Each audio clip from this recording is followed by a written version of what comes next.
찬송 부르겠습니다. 경배 201장입니다. 경배 201장 부르겠습니다.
할렐루야. 203장 부르겠습니다. 이 시간 주님께 기도합니다.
경배 205장 부르겠습니다.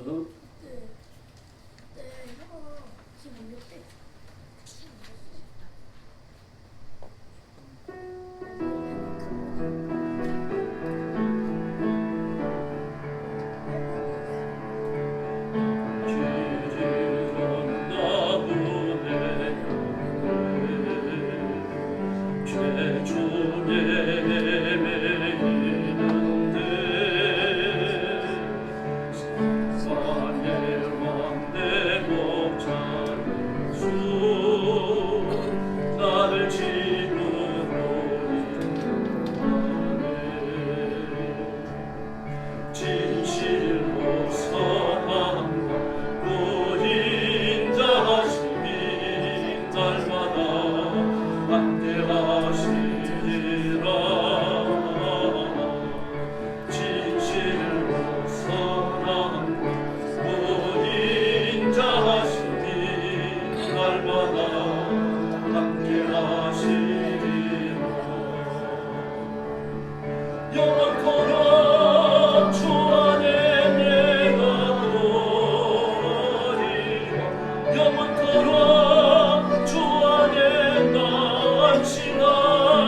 영원토록 주 안에 내가 거하리라.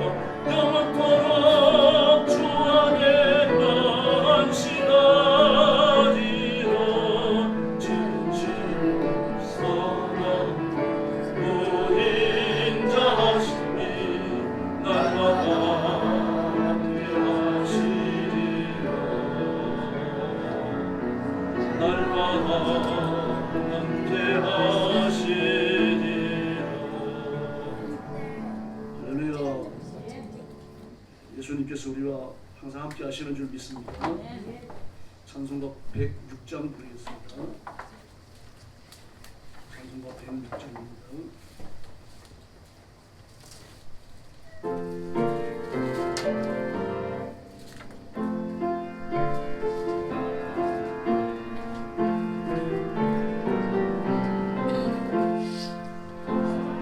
예수 나셨네.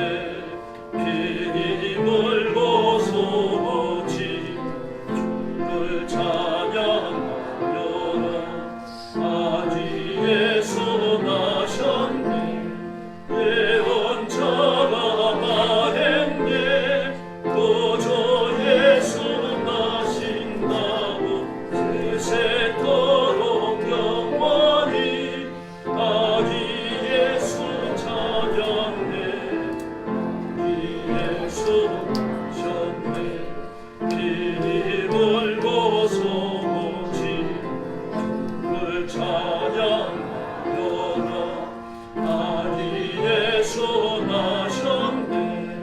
사랑스러운 예수님 완전하고 성전한 주 범이 없고 순결한 자비로운 구세주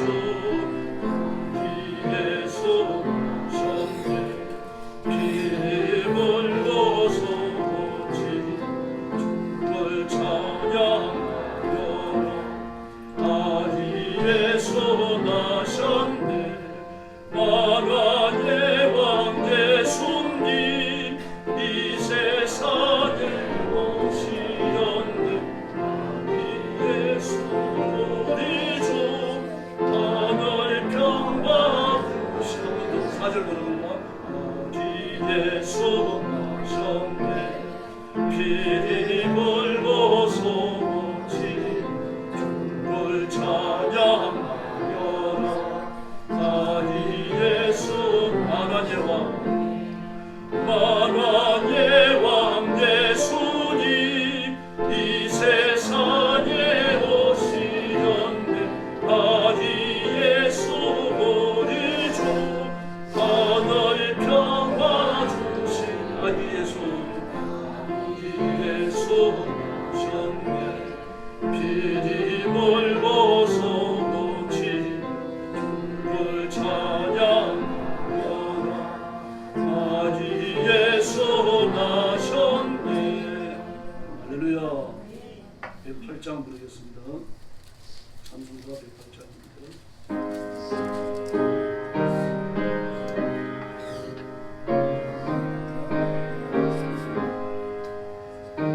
오직 주의 손 자리 없어. 귀하신 법이 고요에 있네. 주 하늘 별들이 반짝이네.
숙여서 묵상 기도 드리겠습니다.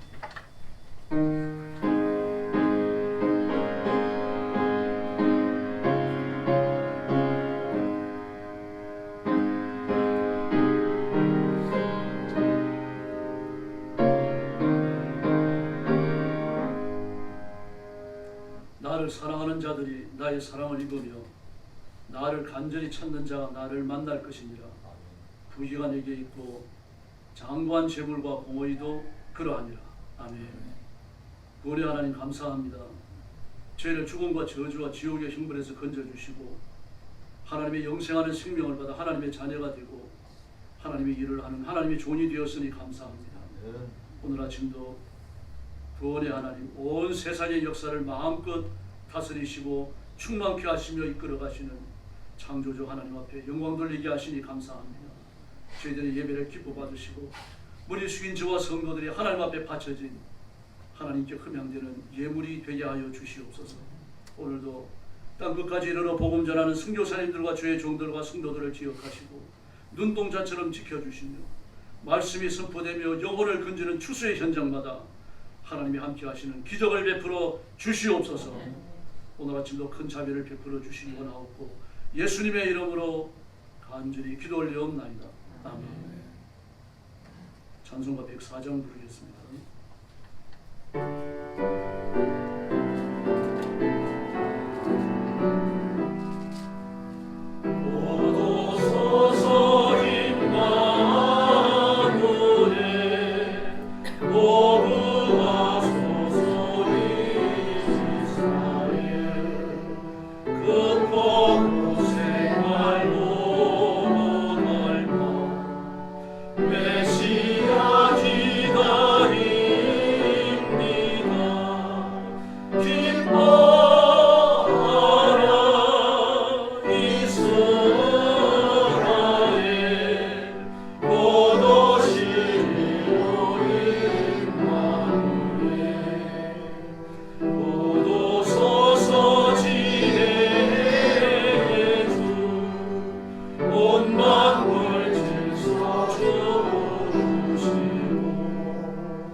성시교도하겠습니다. 1250편 주부에 있습니다.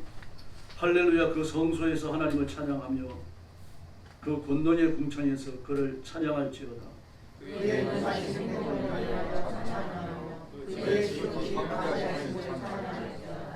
나팔 소리로 찬양하며 비포와 수공으로 찬양할지어다.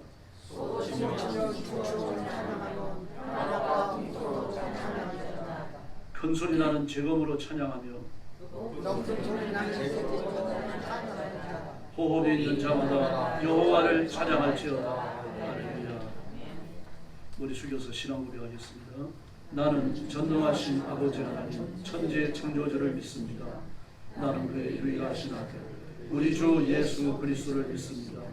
그는 성령으로 잉태되어 동정녀 마리아에게서 나시고 본디오 빌라도에게 고난을 받아 십자가에 못 박혀 죽으시고 장사년지 사흘 만에 죽은 자 가운데서 다시 살아나셨으며 하늘에 오르시어 전능하신 아버지 하나님 우편에 앉아 계시다가 그리로부터 살아있는 자와 죽은 자를 심판하러 오십니다.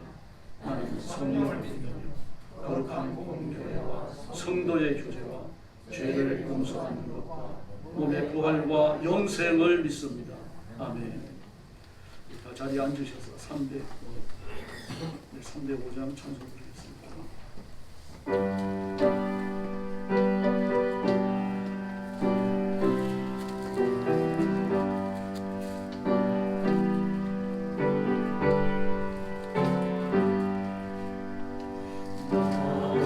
어떤 죄인 살리시 주의 놀라워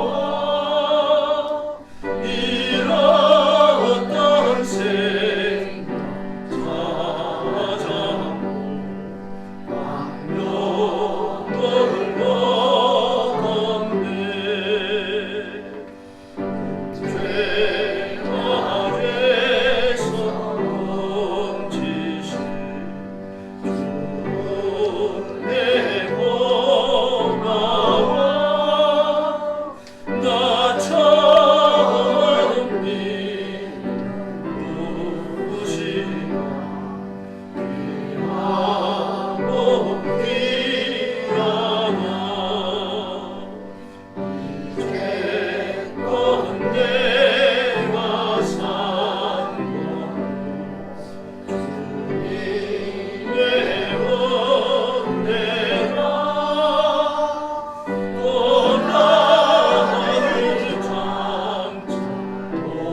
왕력을 얻었네.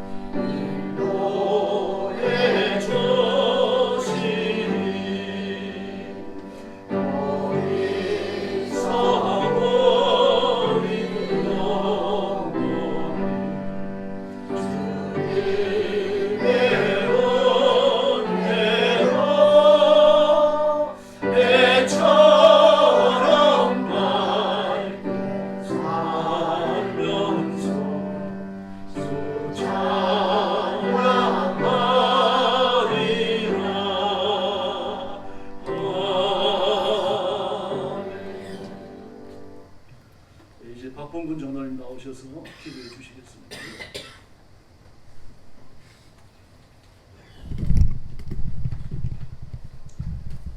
할렐루야. 언제나 우리와 함께 하시는 여호와 아버지 하나님, 죄로 죽을 수밖에 없는 저희들을 구원하기 위해 이 땅에 아기 예수님을 보내주신 하나님의 크신 사랑과 은혜에 감사를 드립니다.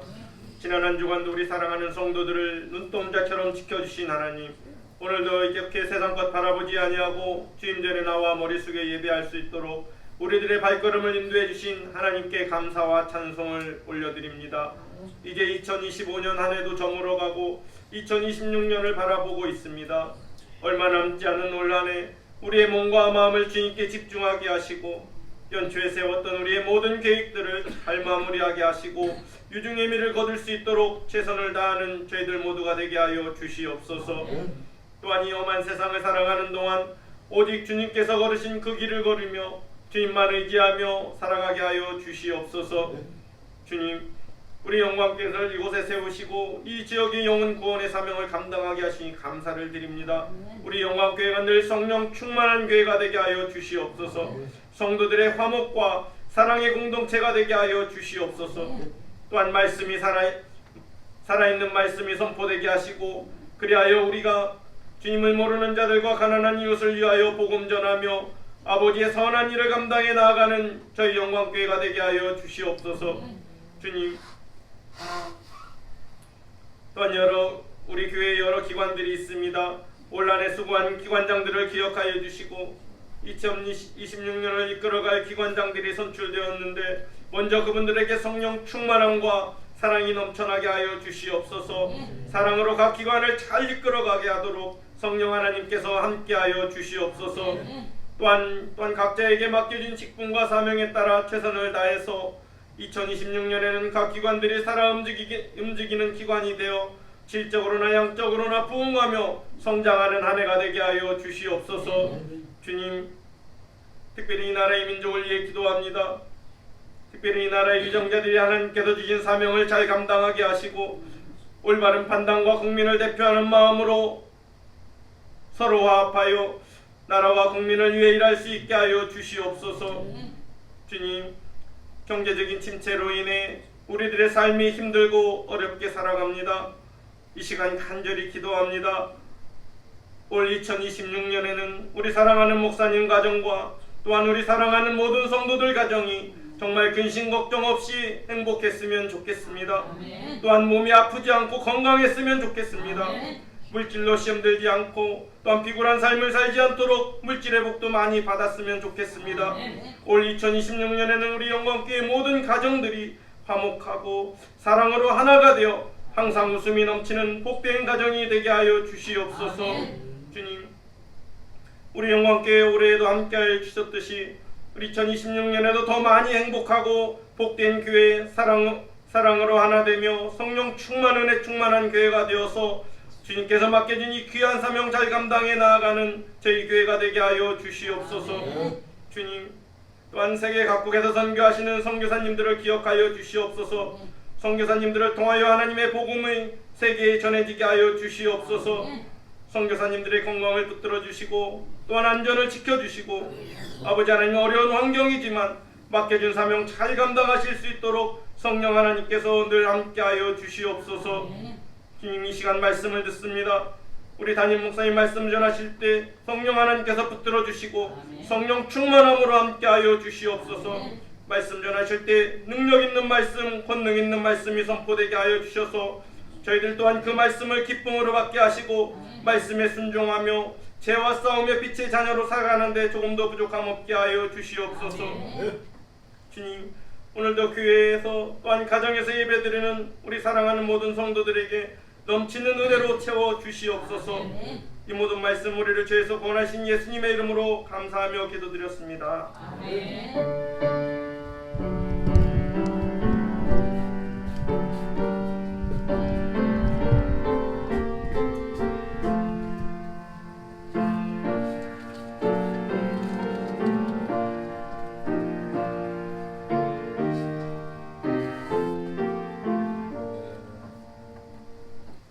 하나님 말씀 봉독하셨습니다.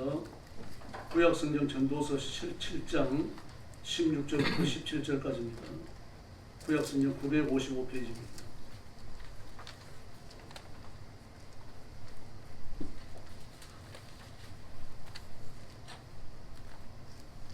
전도서 7장 16절과 17절, 구약성경 955페이지입니다. 찾으셨으면 같은 음성으로 봉독하겠습니다. 지나치게 의인이 되지도 말며 지나치게 지혜자도 되지 말라. 어찌하여 스스로 패망하게 하려고 지나치게 악인이 되지도 말며 지나치게 우매한 자도 되지 말라. 어찌하여 귀한 전에 죽으려고 하느냐. 아멘. 말씀이 뭘 말하는지 이렇게 가슴 확 들어옵니까?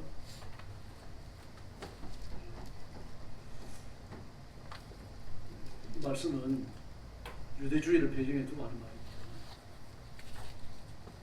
지나치게 의인이 되지 말라. 의인이면 그냥 의인이지 지나치는 의인은 뭡니까? 의인 앞에 지나치게라고 하는 형용사 붙어 있죠. 그러므로 이것은 성경이 말하는 예수 믿어 구원받고 하나님 말씀대로 살아가는 하나님 인정하시는 그 의인을 이야기하는 게 아닙니다. 지혜자도 마찬가지죠. 그렇게 지나치게 의인이 되고 지나치게 지혜자가 된 결과가 뭡니까? 패망이에요.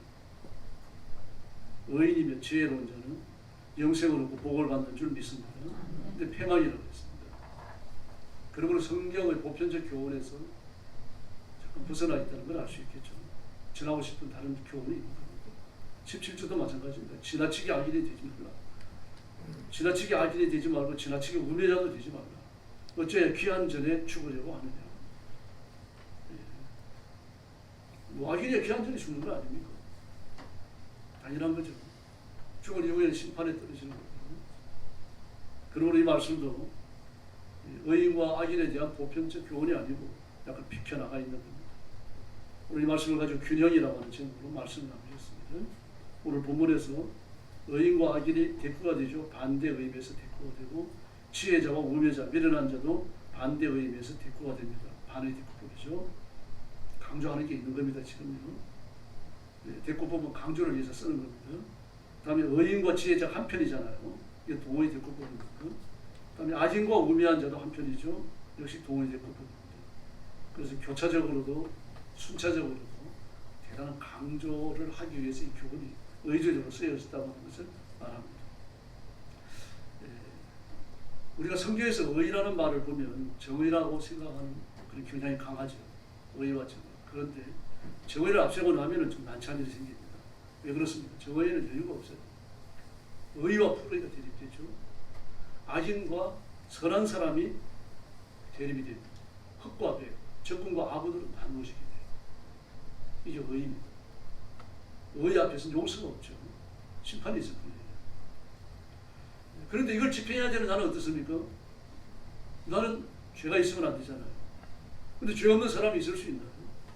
죄 없는 사람이 있을 수가 없으니까 죄가 없는 척, 의인인 척 해야 되는 거죠. 남의 죄를 날카롭게 논죄해야 되고 정죄해야 됩니다. 그러나 성경에서 의라고 말할 때 바로 이와 같이 의와 불의를 나누고 죄를 논죄하고 정죄하는 이런 것보다 더 큰 개념이 있습니다. 의를 실천하기 위한 포괄의 개념인데요. 죄인을 배려하는 용서. 죄인이 죄를 지었습니다. 범죄가 옳은 건 아니잖아요. 하나님께 대한 복종이 아니고 하나님의 말씀에 대한 배척이고 하나님의 존귀한 인격에 대한 거절이란 말이에요. 그런데 그런 죄를 지었다고 하더라도 그런 죄를 짓게 된 어떤 입장이 있을 거 아닙니까? 어떤 입장이요? 고려하라는 거죠. 의라고 말할 때 그런 것들을 지금 정죄의 두 말씀 다 포괄적 개념이에요. 예수님이 십자가에 죽으실 때 뭐라고 기도하십니까? 아버지 저들의 죄를 용서해 주십시오. 자신들의 죄를 알지 못합니다. 그 범죄하는 입장을 주님께서 이해하신 거죠. 그게 의입니다. 의의 포괄적 개념입니다. 실반도 마찬가지 아닙니까? 돌을 들어가지고 자기를 때려 죽이고 있어요. 지금 돌에 맞아 보셨어요? 좀 맞아 본 적이 없습니다. 부모님한테 뺨도 맞아 본 적이 없어요. 돌에 맞아 죽는다 상상이 됩니까? 그 고통 속에서 그러시는 기도가 뭡니까? 예수님과 똑같은 기도를 했어요. 아버지 저들의 죄를 용서해 주십시오. 자기들이 하는 짓을 알지 못합니다. 그러므로 스데반은 예수님의 말씀을 곱씹고 곱씹었던 사람이에요. 예수님이 무슨 설교를 하셨는지 어떤 인생을 살다 가셨는지 무슨 교훈을 남기셨는지 환하게 알고 있는 사람입니다. 그 말씀에 이끌림을 받은 거죠. 그러니 예수님과 같이 범죄하는 사람의 범죄하는 입장을 지금 이해하시는 겁니다. 이제 포괄적 의의 개념입니다. 그래서 의는 이런 개념에서 볼 때 균형입니다. 유대인들은요 사람의 감각기관을 세 개로 봅니다. 눈과 귀와 마음입니다. 눈과 귀와 마음. 보고 듣고 느끼는 거죠. 네. 우리 마음은 감각기관으로 보지 않잖아요. 느끼는 거니까요. 정보가 들어오는 정보가 유입되는 통로예요. 마음은 감각기관이 맞습니다. 정보가 유입되는 통로는 눈과 귀죠. 근데 유대인들은 마음도 그렇다고 본 겁니다. 눈과 귀 그리고 마음 이 사이의 균형을 유대인들은 이야기하고 있습니다. 그래서 이렇게 나눈 다음에 다시 원인과 결과 기관으로 나눠요. 보는 것이 마음을 격동시켜서 행동으로 나가게 만들죠. 또 말하게 하는 겁니다. 사람은 눈과 마음이 연결되어져 있다고 봅니다. 왜냐하면 눈으로 보는 것을 마음으로 받아들여가지고 마음이 결정을 하는 거죠. 보고 느낀 것이 일치해야 되는 겁니다. 내가 보고 느낀 것이 본 것이 내 마음에 들어와 느껴지는 그 느낌이 일치해야 된다는 얘기입니다. 근데 잘못된 걸 봤습니다. 잘못된 걸 봤으면 잘못된 걸 느끼겠죠. 이때 문제가 생기는 겁니다. 입과 귀도 마찬가지입니다. 눈으로 본 것이 마음에 들어와 느껴지고 행동으로 나가는 이런 것들이 일치해야 되거든요. 마음도 마찬가지입니다. 이 귀도 마찬가지로 들리는 것은 입으로 시인해야 됩니다. 그리고 바로 보고 바로 느끼고 바로 듣고 바로 말해야 되는 거죠. 손과 발은 행동입니다. 보는 것과 듣는 것과 마음은 전부 다 내면의 세계에서 이루어지죠. 눈으로 보고 귀로 듣는다고 하는 건 육신입니다만 그럼 결국 마음에 들어가서 내면화되고 이 감정으로 충동질을 당하거나 또는 가라앉거나 여기까지 내면의 세계에서 이루어집니다. 그리고 손과 발은요. 여기에 따라 행동을 하고 움직이는 손과 발은 외부에 드러난 거죠. 눈과 마음은요. 눈과 심장은요. 균형을 이루어야 됩니다. 이 마태복음 6장에 기록되어 있어서 산성수원에서 말합니다. 마태복음 또 요한복음 12장에도 나오고 창세기 29장에도 진술하고 있습니다. 사람이 눈으로 보는 걸 마음으로 결정하는 거예요. 마음이 결정한 걸 행동으로 옮기게 되는 겁니다. 그러므로 보는 것을 주의해야 돼요. 만약에 옳지 않은 걸 봤다면 필터링해야 됩니다. 뭘로 필터링해야 합니까? 하나님의 말씀을 해야 됩니다. 그때 성경 제편을 읽을 겁니까? 아, 이럴 때 이렇게 해야 되겠구나. 언제 그렇게 하고 있습니까? 하나님의 말씀이 여러분 뇌에 기억되어 있어야 됩니다. 그리고 내 가슴에 남아 있어야 할 줄로 믿습니다. 하나님의 말씀이 우리 육신에 좌정하는 장소 두 군데예요. 우리 뇌와 그리고 마음이에요. 이 두 군데서 눈으로 보는 것, 귀로 듣는 것 이런 걸 말입니다. 필터링 하는 겁니다. 옳지 못한 걸 필터링 해야 되는 거죠. 그리고 하나님의 말씀을 따라 복종해야 되는 것을 말합니다. 네. 우리가 지나가다가 멋있는 사람, 예쁜 사람을 보죠. 어떤 사람은 또 인물이 안 따라주는 사람도 있습니다. 영화 배우도 그렇잖아요. 그런데 우리가 눈으로 첫눈에 보고 아, 이 사람은 예쁘다, 이 사람은 아름답다, 이 사람은 좀 이런 인물이 없다. 요걸 눈으로 보고 결정을 내리는데 시간이 얼마 걸린다고 말씀드렸습니까? 다 잊어버리셨죠? 0.003초. 0.003초. 놀랍습니다. 뭘 하나 보면 아, 이 사람 예쁘다, 이 사람 예쁘지 않다. 요걸 결정 내리는데 눈으로 보잖아요. 눈으로 본 것을 우리 뇌가 결정을 내리기 위해서 한꺼번에 뇌세포 700만 개를 뒤적거립니다. 7조 가지고 700만 개로. 700만 개를 뒤적거려갖고 여기에 적합한 결정을 내리는 게 0.003초입니다. 얼마나 놀라워요. 그러므로 눈으로 보는 걸 주의해야 돼요. 자기 남편하고 자기 애인하고 길을 가는데 자기 남편이 말입니다. 다른 길 지나가는 예쁜 여자 많이 쳐다보면요. 기분 나쁘잖아요. 왜 그렇습니까? 쳐다봤으니까 그 여자가 아름다운 여자가 나 말고 다시 마음에 담길까 봐 두려워하는 거죠. 그런 말은 안 하고 그런 생각은 안 하지만 그런 본성이 작동하는 거예요. 그래서 기분 나쁜 거예요. 만약 그런 생각이 없다면 기분 나쁠 필요 없는 거죠. 21세기 현대 사회는 보는 것에 집중되어 있습니다. 모든 멀티미디어 기계가 그래요. 보는 것에 집중되어 있습니다. 스마트폰, 태블릿, 컴퓨터 전부 다 보는 겁니다. 한 몇 년 전에, 2, 3년 전인가요? 일론 머스크가 저궤도 위성 30만 개를 지구상에 띄워서 온 지구 어디 가든지 인터넷 사용하고 이렇게 전화하는 지하로 들어가겠다. 그렇게 말했어요. 그래서 이게 얼마나 진척됐는지 좀 보려고 일론 머스크에 대한 자료를 좀 살펴봤습니다. 그랬더니 3만 몇천 개 띄웠더라고요. 대단해요. 앞으로 빠른 속도로 늘어날 것 같더라고요. 우리나라도요. 일론 머스크의 저궤도 위성이 통신을 서비스하는 스타링크 서비스를 시작했어요. 빠른 속도로 그 서비스 가입자 늘어날 겁니다. 그래서 거기에 관한 자료를 쭉 보다가 깜짝 놀라는 걸 봤어요. 깜짝 놀라는 걸 봤습니다. 일론 머스크가 뭐라고 말했는가 하면요. 앞으로 여러분들이 사용하는 핸드폰 다 없어진다. IT 기기 완전히 변한다. 자동차도 마찬가지다. 앞으로 남는 건 그렇게 복잡한 스마트폰, 복잡한 노트북, 복잡한 컴퓨터가 아니다. 스크린과 사운드만 남는다. 모니터는 안 그러고 스크린을 그랬습니다. 왜 그렇습니까? 스마트 안경, 스마트 고글을 사용하기 때문에. 이게 모니터를 대신하는 거예요. 놀랍죠? AI가 들어가 있습니다. 그리고 사운드, 웅장한 사운드예요. 음악을 들으면, 오케스트라 음악을 들으면, 또 트로트 음악을 듣더라도 현장에 가서 음악을 듣는 것처럼 웅장하고 생동감 있고 자연스러운 소리를 듣게 되는 거죠. 앞으로 스크린밖에 남는 게 없구나. 눈으로 보는 건 더 치료하는구나. 정말 그리스도인이 주의해야 될 시대가 열리고 있습니다. 여러분. 보는 것에 따라 갖고 여러분 운명이 바뀔 수 있다는 이야기입니다. 우리나라는 그런 걸 볼 수 없습니다. 전 느른다에 살아가는 북미라든지 또 유럽도 그렇습니다. 유럽 한 덩어리잖아요. 거기 보면은 밖에 나갔다가 자동차 고장 났든지 그런 하이제킹 하잖아요. 하이제킹 할 때 남자 여자 둘이 갈 때 누가 하이제킹 합니까? 여자가 해요. 남자는 나무 뒤에 숨어 있어요. 여자가 하이제킹 할 때 어떻게 합니까? 다리 한점 내놓고 치마 걷어 올리잖아요. 이유가 뭡니까? 눈을 탐욕스럽게 만드는 거예요.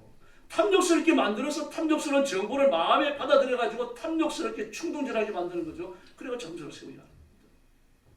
아주 똑똑한 사람들이에요. 눈으로 보는 것이 어떤 결과를 가져오는지 알고 있는 거죠. 보는 건 이렇게 중요한 겁니다.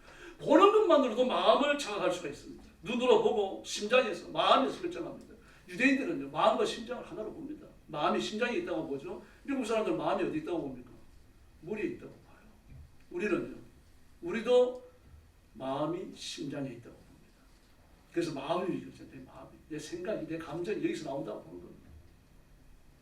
그러므로 눈과 심장은 행동을 결정짓는 규모입니다. 악행이 됐든 선행이 됐든 눈과 심장에 의해 가지고 하는 겁니다. 악한 걸 보고 이걸 마음에서 필터링 해가지고 하나님의 말씀으로 선한 감정을 품고 선한 행동을 하도록 만들어야 되는데 마음에 눈으로 악한 걸 보고 악한 정보가 마음에 들어오니까 여과 과정 없이 필터링 과정 없이 그냥 행동이 나가는 겁니다. 그때 범죄가 일어나는 거죠. 눈이 탐욕스러워 잘못된 걸 보면요. 마음은 잘못된 결정을 내립니다. 눈으로 바른 것을 보았지만 마음이 윤리적 결정을 잘못 내릴 수 있는 거예요. 눈은 잘못 봤지만 내 마음으로 그 잘못된 정보를 통제하고 이 스크린하는 과정에서 이 여과시키고 필터링 해갖고 말입니다. 바른 행동을 할 수 있죠.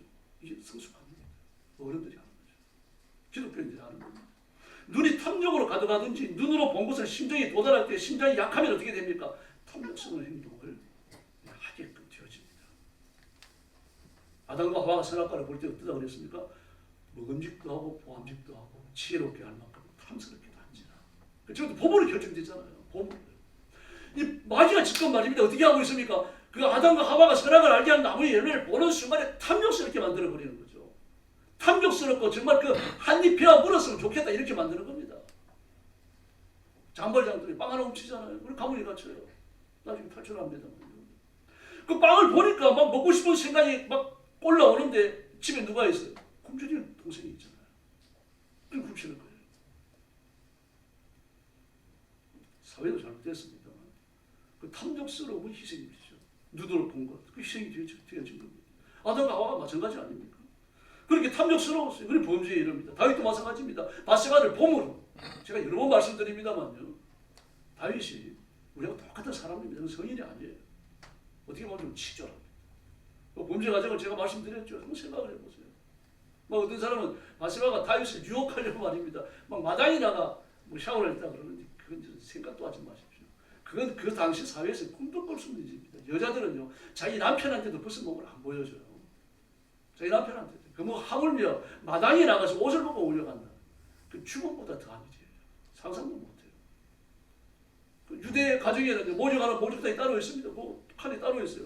따로 있는데 문이 창문이 없습니다. 그냥 벽돌 한 장 넣었다 꺼낼 수 있는 그게 있을 뿐이에요. 그리고 여름이고 말입니다. 날이 더우니까 그 전기는 빠져나가고 석기는 빠져나가라고 그 벽돌 빼놓고 샤워를 한 겁니다. 그랬더니 어떻습니까? 그 안에서 희끗희끗한 게 지나갔다는 거 아니에요. 다윗이 뭐 피를 꽂힌 거예요.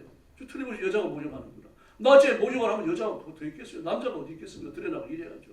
그러니 꿰뚫어 온 겁니다. 그걸요. 눈여겨본 거예요. 한두 번 본 것도 아닙니다. 그 집이 어딘지 알아보고 누가 사는지 알아보고 말이죠. 그리고 난 다음에 바세바가 이적을 해서 그를 데려온 거예요.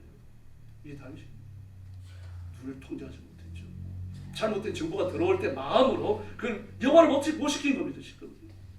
마귀도 마찬가지입니다. 예수님께 똑같은 방법을 쓰잖아요. 천하 만국을 보여줍니다. 그 들판에 널려있는 빵처럼 생긴 주먹만한 돌들을 보여줘요. 이 돌 가지고 빵 만들어 먹어라. 다리나 빵이나 비싸게 생겼으니까요. 천하 만국을 보여주면서 말이야. 나한테 저라면 이거 너한테 주겠다. 몸으로 탐욕을 유발시키려고 하는 거죠. 그 주님은 안 넘어가십니다. 뭘 사용하십니까? 하나님의 말씀을 쓰시잖아요. 사람이 밥만 먹고 사는 게 아니다. 하나님의 말씀으로 산다.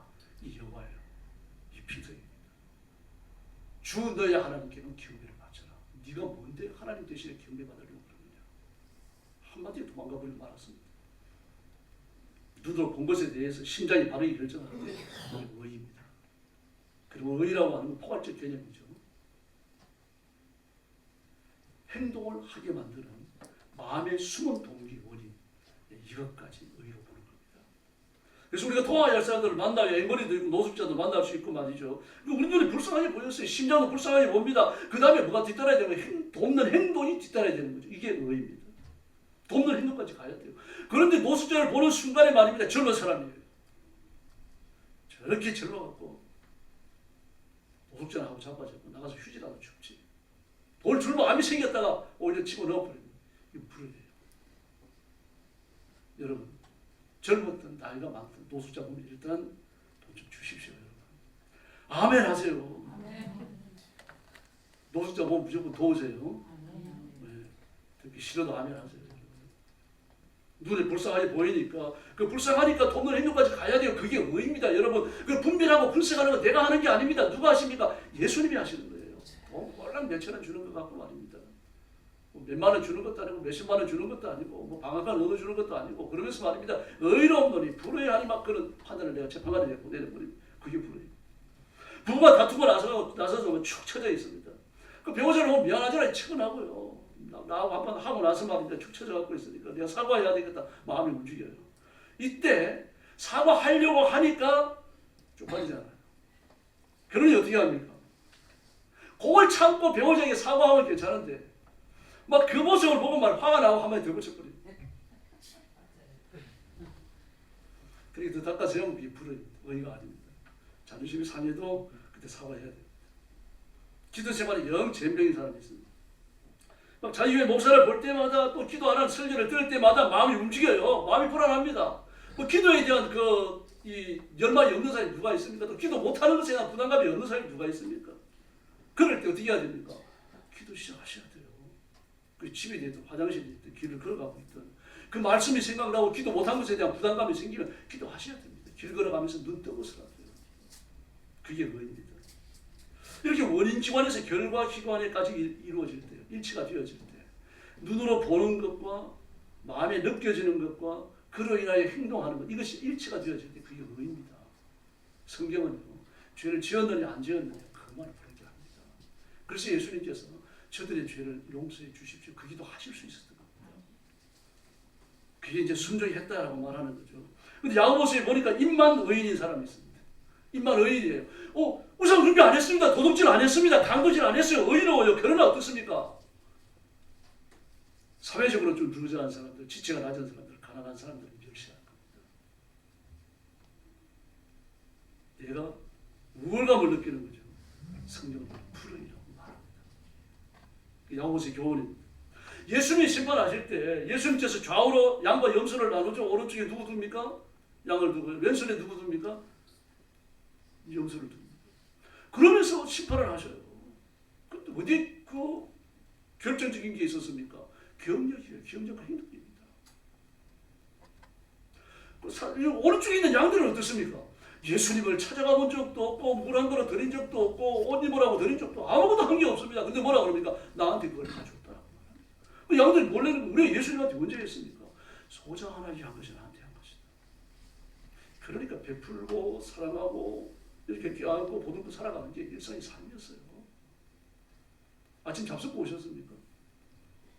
반찬 뭐 드셨어요? 다 기억 못합니다. 그 기억하는 사람이 있으면 이상한 사람이에요. 기억 못해요. 왜 그렇습니까? 대부분이 무의식입니다. 여러분. 밥을 먹고 전철까지 걸어가 다 무의식이에요. 그 잘 몰라요. 남에게 베풀고 다 끓여주고 이렇게 보듬어주고 나한테 해를 끼치는 사람에게도 이렇게 잘해주고 이게 전부 다 일상적인 삶의 내용이 있기 때문에 기억을 못하는 거예요. 염소는 어떻습니까? 다 기억합니다. 우리가 언제 안 했습니까? 언제 안 했습니까? 언제 안 했습니까? 다 기억합니다. 근데 예수님께서 말씀하십니다. 소자 하나 안 한 것이 나한테 안 한 거다. 그러면 그들은 뭘 한 겁니까? 표신하게 했어요. 한 번 할 때마다 뻑적지근한 거 했고 누구든지 기억할 수 있는 거 했고요. 교회에서 이렇게 세워놓고 막 손뼉 쳐주고 말이죠. 그런 거 한 겁니다. 그걸 못 잊어버리죠. 여러분 불쌍한 모습을 보면 누가 되든 도와야 돼요. 그래서 노숙자 보면 그래 지나치지 말라는 얘기입니다. 근데 이게 구걸하는 사람이 있으면 전철에서 보면요. 그래서 도와주세요. 그러기 위해서는요. 좀 1,000원짜리 갖고 다니셔야 돼요. 좀 바꿔갖고서라도. 이런 메커니즘에서 보면 눈은 몸의 등불입니다. 마태복음 6장이 이야기하는 것처럼 눈이 성하면 성은 거룩하다는 뜻이에요. 거룩하고 탐욕스럽지 않으면 온몸이 밝다는 얘기는 좋고 평안하다는 얘기입니다. 눈이 어두우면 탐욕스럽다는 얘기죠. 눈이 탐욕스러우면 어두워집니다. 혼란이 찾아오는 거죠. 범죄가 찾아오는 겁니다. 월급이 200만 원인데 벤츠에 꽂혔어요. 그럼 어떻게 해야 됩니까? 그 200만 원 가지고 뭐 6, 7천만 원 한 벤츠 살 수 없잖아요. 그냥 중고 살 수밖에 없어요. 중고 벤츠 사는 그 순간 그 사람 지원입니다. 카프로가 되어갖고요. 왜 지원입니까? 이게 그냥 중고를 사가지고 뭐 몇 년이고 고장 안 나서 쓰면 좋은데 장담할 수 없어요. 한번 고장 나면요 끝납니다. 탐욕스러운 거죠. 눈이 탐욕스러운 거죠. 걱정과 질투와 탐욕의 포로가 돼가지고 온몸이 어두워지는 겁니다. 돈 200만 원 가지고 말입니다. 그 잘난 중고 그 벤츠 하나 샀다가 말입니다. 그날은 지옥이에요. 그럼 어떻게 해야 됩니까? 온몸을 밝으려고 하면요. 경차나 소형차 사면 돼요. 그것도 중고로 사면 됩니다. 요즘 중고 막 그 디자인 새 것들이 나와갖고 그 옛날 중고차들 싸더라고요. 소형차 같은 경우는요.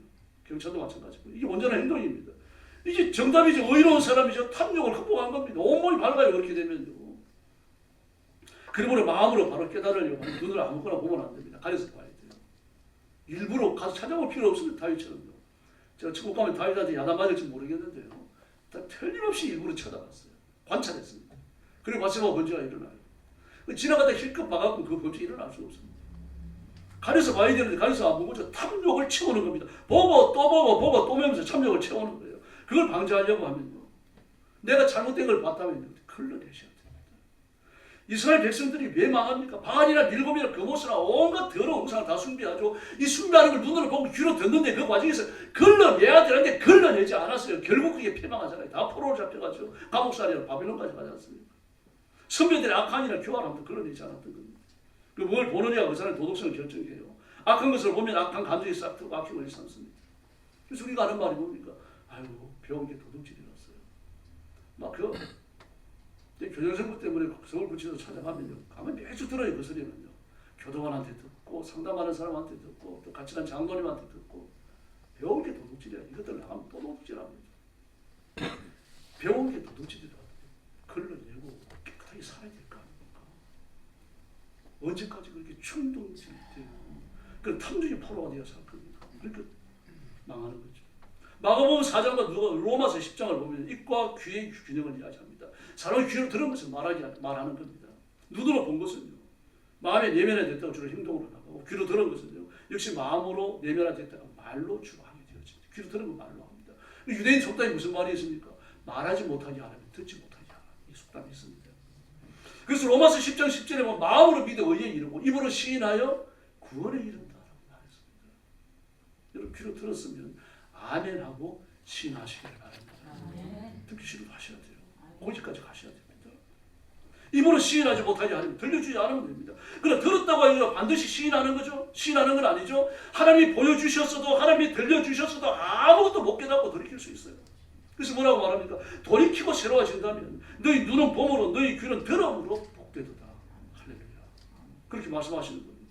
그리고 귀와 입이 세트로 맞춰져야 돼요. 귀와 입이 세트가 되어져 갖고 우리 인생을 살아가야 돼요. 그게 의에 이런 겁니다. 눈으로 보았고 행동이 없습니다. 눈으로 봤는데 행동이 없어요. 귀로 들었는데 시인이 없습니다. 중간에 서툴된 거예요. 부정한 겁니다. 그래서 어른들은 아이들은 어른이 부를 때 얘라고 대답하는 겁니다. 그 어른이 누가 됐든지 간에 그 어른을 존경하는 거죠. 어른을 존경하는 거는 어른의 행동, 아이에 대한 자기에 대한 어른의 행동, 행위, 모션에 대해 가지고 반응하는 거예요. 그게 대답이에요. 얘야 그러면 주변에 3명이 있으면 3명 다 예하고 대답해야 됩니다. 어른 쳐다보면서. 그게 의입니다. 그게 무너지는 건요. 공경이 무너진 겁니다. 질서가 무너진 거죠. 위계가 무너진 거죠. 그러면 그런 위계가 무너지고 질서가 무너지면 인간의 의가 나타납니까? 아닙니다. 마귀의 질서가 나타나요. 정신 차려야 됩니다. 그래서 신명기 27장 11절로 26절을 보십시오. 집에 가서 꼭 보세요. 여기 보면 모세가 강제로 아멘을 시켜요. 아멘 할지니라, 아멘 할지니라. 저도 강제로 시키잖아요. 아멘 하세요.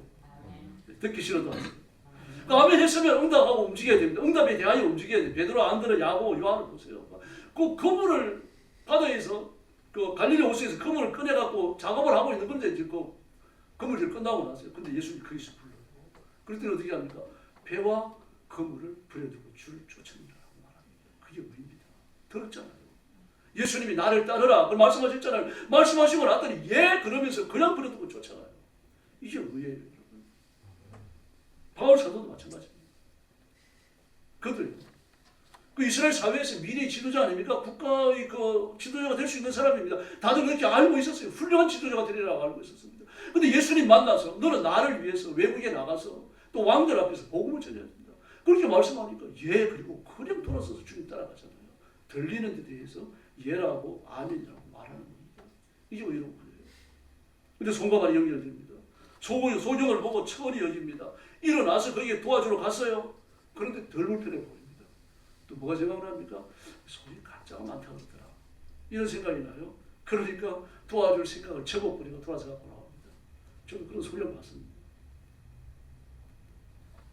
좀 오래됐습니다. 10년도 더 된 것 같은데요.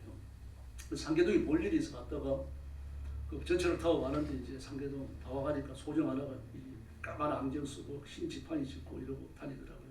그래서 거기 돈을 3,000원 넣어줬어요. 근데 저 들은 게 있어갖고 저도 좀 못됐죠. 쭉 소정을 따라갔더니 마지막 칸까지 가더라고요. 나도 마지막 칸까지 따라가가지고 있는데 사람이 다 내릴 때까지 안 내리더라고요. 저도 막 이렇게 뭐 할 일이 있는 것처럼 이러다가 중간쯤 갔다가 그 사람이 마지막 문으로 내리는 거 보고 다시 내렸어요. 내려가고 이제 뒤에 가는 거죠. 뒤에 따라가니까 안경 접어갖고 안경 부서가 딱 접더라고요. 그리고 주머니 넣고 그리고 그 소형 지팡이 흰 지팡이 주고 드르륵 이렇게 하더니 그 다시 돈 들어있는 그 가방에 넣고 그리고 그러더라고요. 그렇더라도 꾸고자 하는 자에게 거절치 말며 여러분 심지어 안전뱅이도요. 그 타이어 주부 엉덩이에 깔고 다니는 사람 있잖아요. 다 건강하다 그러는데 쉬어다 그러지 마시고 보는 대로 도우세요. 돈 많이 주는 거 아니지 않습니까? 하나님이 보시는 건요. 우리가 측은하게 생각하는 마음이에요. 눈으로 보고 불쌍한 사람을 불쌍하다고 여기고 그 사람이 돈 몇천 원 내놓으면 이게 주님께 되는 헌신입니다. 그걸 기억한다고 말씀하셨잖아요. 이 작은 소자 하나 이 한 것이 내게 한 것이다 그러셨잖아요. 이 말씀이 내 마음을 지배해야 되는 겁니다. 저 사람 쇼하고 있는데 이걸 걸러내셔야 되는 거예요. 이걸 필터링해야 되는 겁니다. 이걸 필터링 하는 건 하나님의 말씀이에요. 그 말씀을 걸러내고 이 사람이 나를 손였을지라도 그 손인 행동에 대한 판단은 누가 하는 겁니까? 내가 하는 게 아니라 하나님이 하시는 거예요. 그 나는 해야 됩니다. 성경은 거기까지 의라고 말합니다. 이 균형이에요. 눈으로 보는 것과 마음과 행동의 균형이 그래서 맞춰지는 겁니다. 설교를 들으셨을 때도 마찬가지고 기도하고 전도할 때도 마찬가지입니다. 그 균형의 또 다른 개념이 돼서 공의가 되는 겁니다. 성경은 의를 정의라는 입장에서만 쓰는 건 아니에요. 의의 교훈을 받는 상대편의 입장을 10분 고려하는 개념이 반드시 들어있어요. 그래서 뭐라고 말합니까? 지나치게 의인이 되지 말며 지나치게 악인이 되지 말라. 이게 나오는 겁니다. 대부분의 그리스도인들은요. 이 정의의 개념에서 의를 해석하려고 합니다. 누가 술 먹는 걸 봤습니다. 어떻게 해야 됩니까? 못 본 척 하셔야 돼요. 뭐 그분이 앉아 술 먹다가 아이 김 지사 들어와 나하고 한잔 하지 이런 걸 한마디 해줘야죠. 그런데 그게 아닙니다. 그게 아니고 순대국 하나 이렇게 시켜놓고 말입니다. 또 이렇게 술 한잔 마시고 있는데 그걸 봤어요. 어떤 사람 사진까지 찍어갖고 말이죠. 봐라. 그 아무개 집사님 아무개 장로님 그 허명입니다. 우리 잘못 뽑았다. 그러면서 말입니다. 그걸 돌리고 보여주고 흉을 보고 말입니다. 이게 지나치게 의인이 되는 겁니다. 그러지 말라는 얘기예요. 그 교회 직분을 가진 사람이 앉아가지고 그 설득 기울이면 잘못됐죠. 분명히 잘못됐어요. 그걸 보고 침서 봉대하는 것도 잘못됐다는 얘기예요. 그 사람이 잘못됐기 때문에 판단을 하고 벌 주는 건 누가 하십니까? 하나님이 하시는 거예요. 내가 그걸 막 퍼 나르고 물어 나르는 순간 누가 됩니까? 내가 하나님 자리에 올라가는 거죠. 하나님이 하실 일이 없습니다. 하나님이 하실 일이 없으시니까 내 일에 대해서 하나님 대해서 간섭 안 하셔요. 최종적으로 내리는 결론이 뭡니까? 나 없이 나 한번 인생 살아볼래? 로마서예요, 여러분. 제가 범죄를 옹호하는 말을 하는 게 아니라 그 사람이 범죄하게 된 그 동기를 잊지 말라는 이야기입니다. 죄진들은 약해서 짓는 거예요. 강한 사람은 폭력을 휘두르고 학대를 하지 사소한 사람이 짓는 죄 안 짓습니다. 약하니까 그래요. 거짓말 하는 것도 약하니까 하는 거예요. 사람을 속이고 말입니다. 막 이 말을 거세게 하면서 달려드는 것도 없어요. 진짜 약해서 그래요. 강한 사람 같으면 그렇게 안 하죠. 강한 사람은 그렇게 안 짓습니다. 개 짓는 것처럼 막 안 달려들어요. 단칼에 넘어뜨려버리죠. 그게 정죄입니다. 막 시장에서 자기 교회 장로님 싸우는 걸 봤습니다. 그거 막 와가지고 나 장로님이 그럴 줄 몰랐다. 잘못 뽑았다. 그게 장로야? 이러고 다니지 말라는 얘기입니다. 김구 목사님이라고 있습니다. 우리 한번 모셔갖고 제가 헌신예배 드린 적이 있어요. 한 2003년 됐을라나 그때. 이 코스형 길러고요. 그 머리가 또 짠 거예요. 그 코도 좀 높고 베레모 쓰고 다니고. 그리고 코스형까지 길러놓고 서양 사람 같아요. 한국 사람 안 같고. 그래서 한국 목사님 이름 김구인데. 이번에 이제 교회 공사가 있어가지고 그 1990몇 년 전인 거죠. 그 남대문 시장에 장갑을 사러 나갔어요. 실장갑. 뭐 슈퍼에서 한두 장씩 팔지만 남대문 시장에 나가면 막 이걸 2만 원씩 팔잖아요. 그걸 사러 갔는데 딴 데 들렸다가 갔는데 그 두 번째 집에서는 저 집에서는 얼마 준다 그랬는데 얼마 주면 안 돼. 그렇게 흥정하잖아요. 흥정하는데 그걸 한 걸음도 물러나지 않는 겁니다. 그리고 말을 막 더세게 하니까 목사님도 집니까? 막 져야 되는데 사실 달라 들어가고 막 얼마나 말 같은 걸 하고 싸웠는지 모릅니다. 주변에서 막 사인들이 나와가지고 다 구경을 하고 말이죠. 대판하고서 기분이 나빠서 그래 돌아온 겁니다. 근데 그 주일날 오후 예배가 어느 친구 목사님이 헌신 예배입니다. 헌신 예배 갔더니 그 진짜 싸울 그 여자가 여전히 회장에 사회 보려고 자기를 기다리고 있는 겁니다. 얼마나 뻘쭘하겠습니까? 근데 어떻게 하냐? 사과해야지 형. 사과하는 걸 끝나면 안 됩니다. 유화된 게 아니니까요. 설교하시면서 그 얘기를 다 했습니다. 다 했더니 막 성도들이 박장 대수하면서 웃고 지금 성교 회장도 웃고 목사님도 웃고 말이고 끝나버렸어요. 만약 그 가슴에 품었으면 여전도의 회장이 있다고 인격을 가지고 설교 시간에 그래 나왔으면 그래 끝나는 거예요. 여전도 회장은 아니 목사님이라 그러면서 장바닥 장떨리보다 더 막 이렇게 나가면 끝나는 겁니다. 지나치게 많이 될 거 없습니다. 여러분, 제가 죄 짓는 것이 옳다는 얘기가 아니에요. 죄 짓지 말아야 됩니다. 그 죄 짓는 걸 보셨을 때 덮어주세요. 그리고 그를 위해서 기도하셔야 됩니다. 그리고 하나님이 기회를 주실 때 가지 말라고 권해야 됩니다. 집사님 어제 보니까 순대 공부하면서 소중하실 때 앞으로 하지 마. 지나가는 말처럼. 아이 뭐 괜히 말했네. 그래 이러면서 가볍게 지나가야 되는 겁니다. 막 정색을 해갖고 말입니다. 의인이 자유할 게 없는 것처럼 말입니다. 성경을 가르치고 교훈을 하고 훈련을 하고 베드로 보십시오. 그렇죠. 바울 사도 보십시오. 오네시모가 주인의 돈을 훔쳐갖고 이 로마까지 온 거 아닙니까? 그 자기를 찾아왔어요. 또 상황을 자세히 보면 이해가 돼요. 그럴 수밖에 없었는데. 그런데 오네시모 앉아놓고 뭐합니까? 설교를 했습니까? 율법의 의의를 가르쳤습니까? 교훈을 하고 책망을 하고 야단을 쳤습니까? 주인은 너를 평생 뭐에 살렸는데 네가 주인의 재산을 갖고 훔쳐갖고 도망을 왔으니까 네가 인간이냐? 그런 말 한마디도 안 했어요. 그 진리를 가르치고 성령의 감화를 녹여야 됩니다. 그 다음에 빌레몬에게요. 이 오네시모를 형제의 하나로 받아주라는 사랑의 메시지를 써가지고 보내요. 그리고 나서 오네시모를 보냅니다. 그게 나쁜 줄 모릅니까? 노예가 주인의 재산을 훔쳐갖고 로마까지 왔는데 다 써버렸을 거 아니에요. 그래서 바울이 뭐라고 그럽니까? 이 오네시모가 너한테 훔쳐갖고 온 건 먹고 마시고 다 써버렸다. 돈이 없다.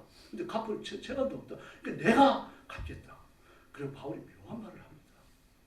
이 오네시모의 빚은 내 빚이라고 생각해라. 내가 갚겠다. 그런데 너도 나한테 빚이 있다.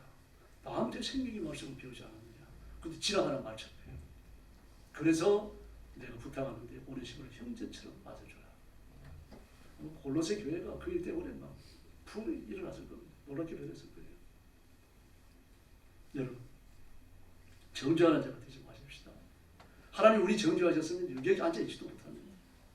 하나님 하루가 천년같이 천년이 하루같이 그렇게 우리를 기다리시고 또 찾으십니다.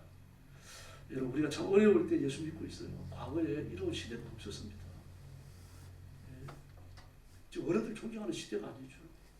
존경받는 어른도 없습니다.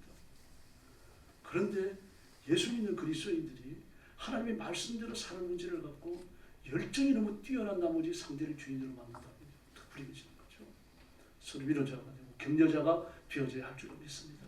그래도 세상이 어떻게 변하더라도 우월해하는 사람 옆에 30분 앉아서 수다 떨어주고 커피 같이 마셔주고 뭐 이런 잔잔한 정들이 말이면 향수처럼 그런 시대예요. 좀 그런 사람으로 남으십시다. 그래서 주인이 되어지면은 오는 성도들 환한 미소로 맞아주고 등 두드려주고 보듬어주고 그런 성도, 그런 교회가 되어야 할 줄로 믿습니다. 기도하겠습니다. 자비로우신 아버지 감사합니다. 우리가 다 죄인이며 예수님의 부르신 하나님의 은혜가 아니면 이 자리에 앉아있을 사람이 아무도 없습니다. 그는 우리에게 영생을 주시고 하나님께 대한 소망을 갖고 살게 하셨으니 감사합니다. 이제 우리가 마음의 품을 좀 더 넓혀서 어떤 사람이라도 내 가슴에 품고 이해하고 용서하고 자비를 베풀 수 있는 성숙한 그리스도인이 되게 하여 주옵소서.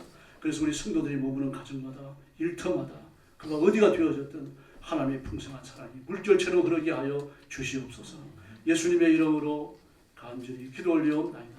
아멘.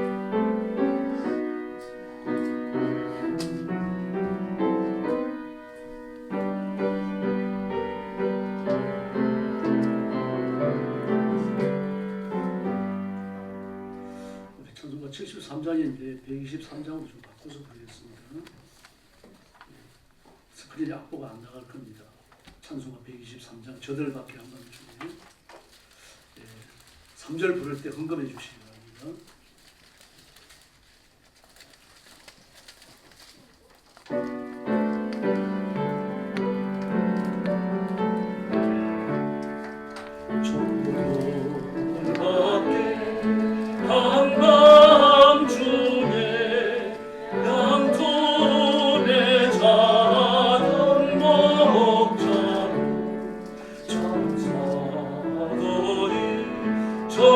전하여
자비하신 아버지 감사합니다. 하나님 앞에 예배하며 순서에 따라 예물을 바칩니다.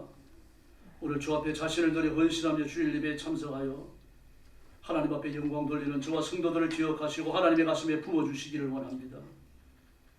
듣는 것과 말하는 것, 보는 것과 가슴으로 받아들여 느끼고 행동하는 것, 모든 것 사이의 균형을 갖게 해주시고 예수님을 자랑하고 예수님을 높이고 예수님의 사랑을 실천하는 자가 되게 하시고 내 의를 앞세워 사람들에게 상처 주는 일 없도록 자비를 베풀어 주시옵소서.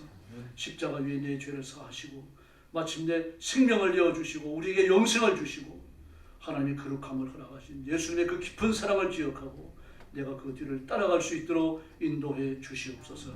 우리 성도들을 주 앞에 맡겼습니다. 그 넓은 마음 주시고 성령의 권능을 주시고 물질의 장대함을 주시옵소서. 그래서 내가 하나님의 은혜를 받은 것처럼 물질을 나누어주고 물질로 사랑을 전하고 물질로 영혼을 건지는 일에 앞장서도록 주께서 우리 성도들을 사용해 주시옵소서. 예수님의 이름으로 간절히 기도 올리옵나이다. 아멘.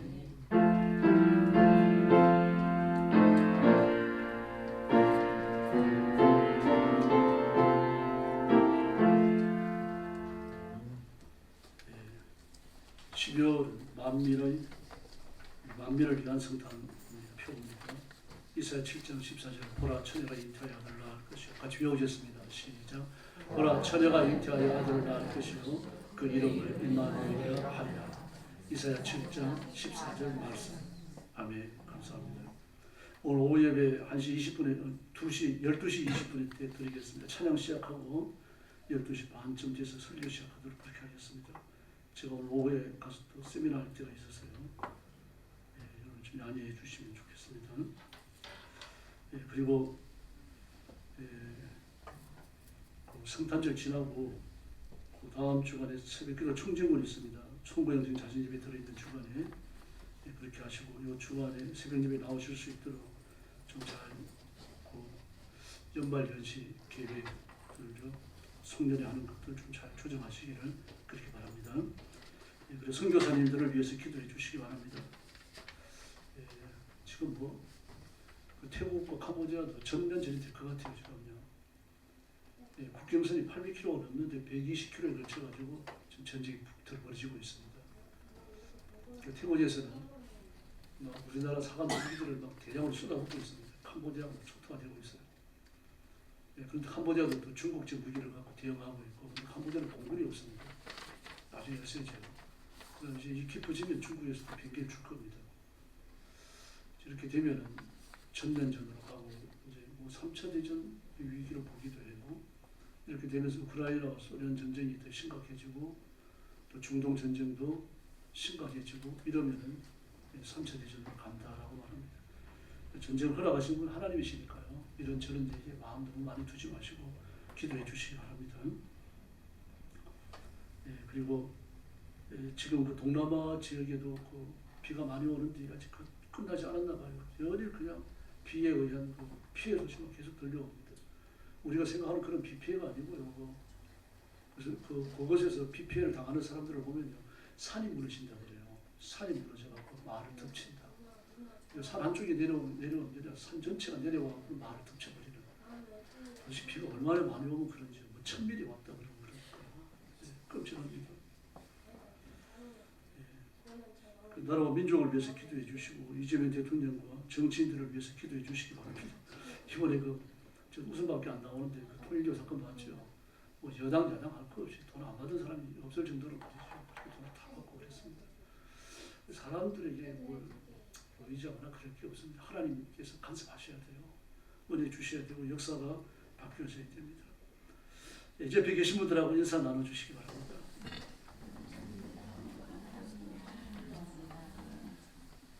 한 번 더 인사하시죠. 당신을 사랑합니다. 할렐루야. 감사합니다. 이제 다 같이 일어나셔서 55장 찬송 후에 축복하겠습니다.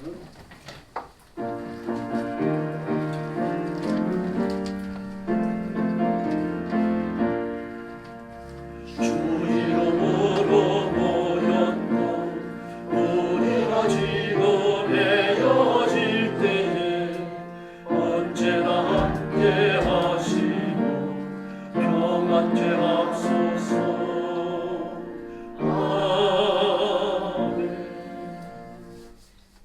이제는 우리 구주 예수 그리스도의 은혜와 하나님 아버지의 극진하신 사랑과 성령님의 도우심과 인도하심과 교통하심이 오늘 예배에 참석하여 기쁨으로 말씀을 듣고 이 말씀을 따라 순종하여 하나님 앞에 영광 돌리며 하나님만 소망하며 살아가기를 원하는 사랑하는 모든 성도들 머리 위에 영원토록 함께 계실지어다. 아멘.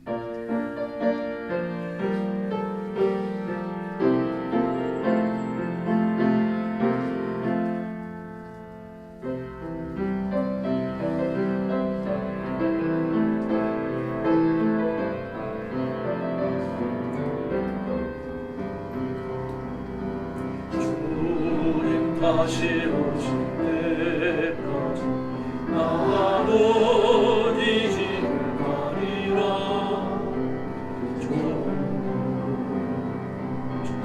길 나의 십자가 지고